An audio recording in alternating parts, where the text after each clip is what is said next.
Welcome to टिकलेज academy. आज के video में two dimensional force system unit को कंटिन्यू करेंगे और आज हम इसमें method of resolution and composition of forces ये टॉपिक का थर्ड प्रॉब्लम स्टडी करेंगे। तो क्वेश्चन आपके सामने है, देखो यहाँ पे एक फोर्स सिस्टम यानी डायग्राम दिया है। क्वेश्चन में लिखा है find the resultant for the given force system, also find the direction and position of resultant. तो चलो हम ये प्रॉब्लम सॉल्व करेंगे और ये प्रॉब्लम सॉल्व करने के लिए हम वही फार्मूलेज का यूज करेंगे जो हमने फर्स्ट लेक्चर में बताए थे। तो अगर आपने फर्स्ट लेक्चर नहीं स्टडी किए हैं तो आप यहाँ से स्टडी कर लीजिएगा। उसमें हमने आपको method of resolution and composition के सभी फार्मूलेज बताए थे। वो फार्मूलेज अगर आपको पता है तो आप कोई भी प्रॉब्लम आसानी से सॉल्व कर सकते हैं।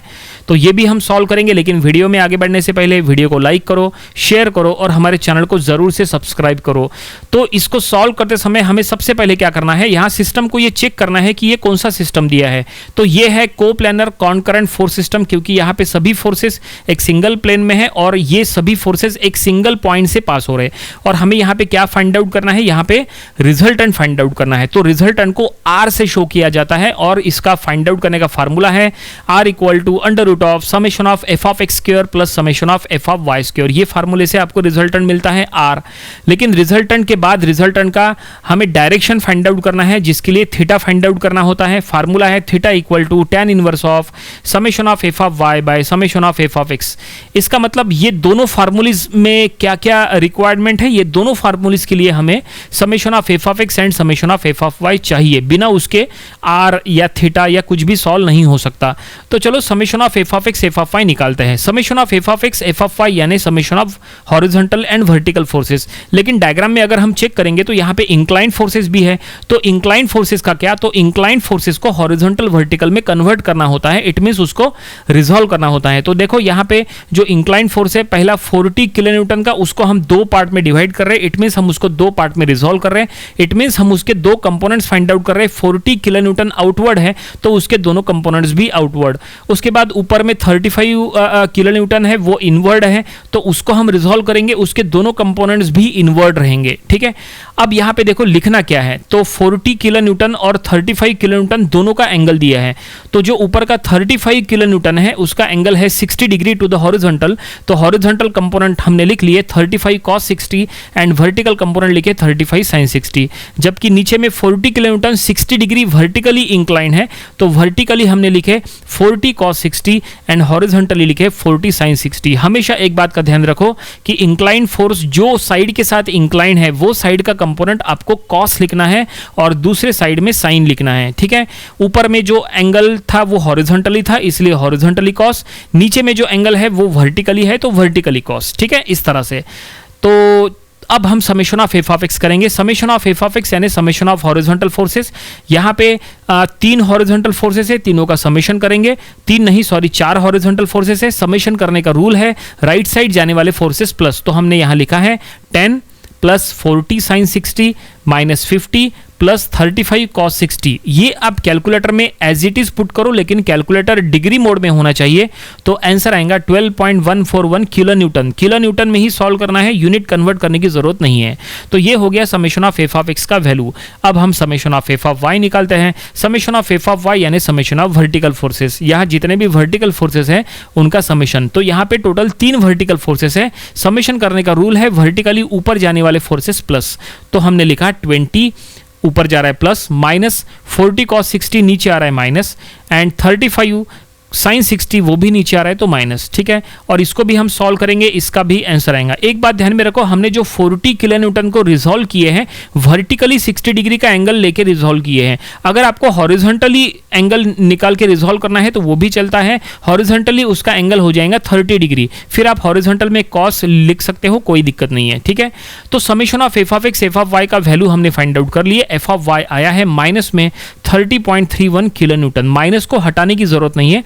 अब हमें क्या करना है, ये summation of F of x F of y का वैल्यू रिजल्टेंट के अंडर रूट वाले फार्मूले में पुट करना है। तो देखो हमने पुट कर लिए और रिजल्टेंट का वैल्यू यहाँ पे आएगा और ये आ चुका है 32.651 किलो न्यूटन। एक बात का ध्यान रखो, एफ ऑफ वाई का आंसर माइनस में है तो आपको माइनस कहीं पे भी पुट करने की जरूरत नहीं है, क्योंकि अंडर रूट के अंदर एफ ऑफ वाई का स्क्वायर है तो माइनस का स्क्वायर प्लस होता है, तो माइनस पुट करने की जरूरत नहीं है। तो रिजल्टेंट हो गया। अब चलो एंगल थीटा निकालते हैं। देखो हमने थीटा का फार्मूला साइड में ले लिया है, tan inverse of F of y by F of x. यहां पे भी एफ ऑफ वाई का वैल्यू निगेटिव में जो था, यहां निगेटिव पुट करने की जरूरत नहीं, क्योंकि थीटा डिटरमिनेंट में होता है, मॉड में होता है, तो माइनस लिखने की जरूरत नहीं है। और वैसे भी एंगल थीटा कभी माइनस नहीं आता। तो यहां पे हमने इसको कैलकुलेट करेंगे और इसको सॉल्व करने के बाद इसका आंसर आ रहा है 68.17 डिग्री। कैलकुलेटर डिग्री मोड में होना चाहिए, इस बात का ध्यान रखो। तो फाइनली हमने रिजल्टेंट का magnitude and direction find out कर लिए। अब हमें रिजल्टेंट का पोजीशन चाहिए। तो रिजल्टेंट के पोजीशन के लिए हमें रिजल्टेंट का क्वाड्रेंट यानी वे ऑफ एक्शन हमें यहाँ पे चेक करना पड़ेगा। उसके लिए summation of F of x F of y का साइन चेक करो। देखो summation of F of x का आंसर पॉजिटिव में है 12.141 किलो न्यूटन, है ना, और summation of F of y का आंसर निगेटिव में है। ठीक है, ये सबसे इंपॉर्टेंट है कि साइन चेक किया जाए F of x F of y का क्या है। तो चलो यहाँ पे हम उसी को देखते हुए यहाँ पे पोजीशन का पता करेंगे कि रिजल्टेंट कौन से क्वाड्रेंट में है। देखो क्वाड्रेंट 4 टाइप्स के होते हैं, तो 4 में से कोई ना कोई एक क्वाड्रेंट में रिजल्टेंट रहेगा। तो देखो एफ ऑफ एक्स का साइन पॉजिटिव में है आंसर, एफ ऑफ वाई का आंसर निगेटिव में है, एक्स पॉजिटिव वाई निगेटिव। देखो ये हमने स्टार्टिंग में फार्मूलेज बताए थे, उसमें आप राइट साइड में जो पोजीशंस वाला सेक्शन है उसमें आप देख सकते हैं पॉजिटिव निगेटिव जो है वो 4th क्वाड्रेंट का साइन होता है। पॉजिटिव निगेटिव 4th क्वाड्रेंट में आता है, इसका मतलब resultant lies in 4th quadrant. It means resultant का जो वे ऑफ एक्शन है वो 4th क्वाड्रेंट के फोर्स के समान रहेगा। तो हमें यहाँ स्टेटमेंट में लिखना पड़ेगा, तो हम लिख लेंगे since summation of F of x is positive and summation of F of y is negative, hence या therefore resultant lies in 4th quadrant. तो ये कंफर्म हो गया कि रिजल्टेंट 4th क्वाड्रेंट में रहेगा, यानी रिजल्टेंट का way of action according to the 4th quadrant रहेगा। तो चलो यहाँ पे 4th क्वाड्रेंट हम शो करेंगे। ऐसे में सबसे पहले हॉरिजॉन्टल एक्स एक्सिस शो करो, ठीक है, और वर्टिकल वाई एक्सिस, लेकिन वो डाउनवर्ड शो करो क्योंकि 4th क्वाड्रेंट शो करना है।